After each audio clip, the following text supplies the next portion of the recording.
Alright, well, I finished flooring this hallway recently, and I also finished flooring this bathroom recently. And before there was carpet here, and there wasn't really a transition because it butted up right next to this tile. But I'm in a scenario now where the gap is actually pretty tall, and most standard transitions don't really account for, and I measured it, it's about a 1-inch gap. Just under 1 inch, but basically 1 inch. And I'm struggling finding anything that I think would do a good job to transition from here into the bathroom. So I just wanted to share real quick what I plan on doing. I've gotten this piece of oak from Home Depot. It's a 1.5 inch by 1.5 inch. I think they label it as a 2x2. But those are the actual dimensions. And it was about $16. So it's not a cheap piece of wood, but it's really dense, really hard. And really what I'm going to do is I'm just going to take it, I'm going to cut it to the right length. I'm going to put it on the table saw, and give it an angle, cut it at an angle to basically give me that transition that I need. And it's going to be a custom-made floor transition, but it shouldn't be that difficult. But when I'm done doing the cutting, I've taken a wood stain. I think this one is the summer oak. And I'm going to do my best to match it to this wood here. It's already pretty close. I think that maybe 1, maybe 2 coats of stain. If it needs to be even darker, we'll do it. We'll see how that works out, if that was a good idea or not. But that's essentially what we're going to do. All right, well, we just made the first cuts of the floor transition to make the height that we need to be.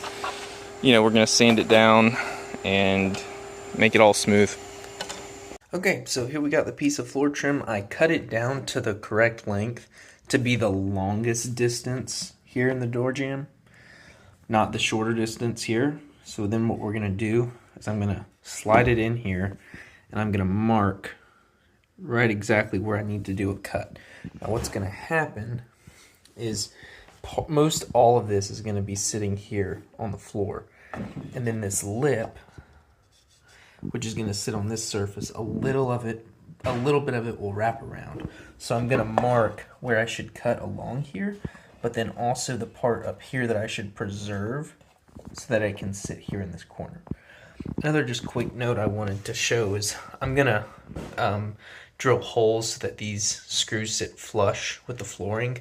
But this is, like a plank flooring. And you know how sometimes at the end it kind of wants to come up, kind of flare up, and usually the base molding does a good job of holding it down to the flooring.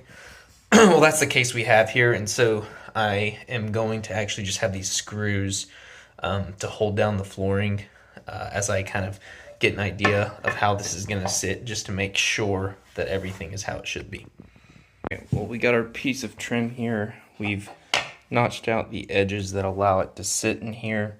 I put 1 coat of stain over it, and I've lined up the holes where I want to place it. I've drilled through holes through it.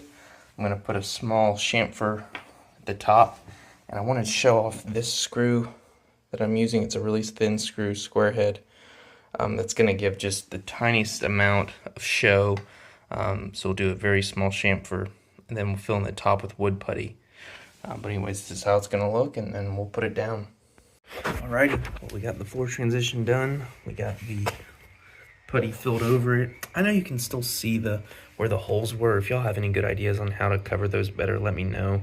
I was going in at an angle, so doing the little like the dowel rod and then sanding it off, or cutting it off, seemed kind of hard to do. So anyways, that's what I ended up with. But the point is we got a transition that transitions this giant gap. And door shuts fine. It looks great.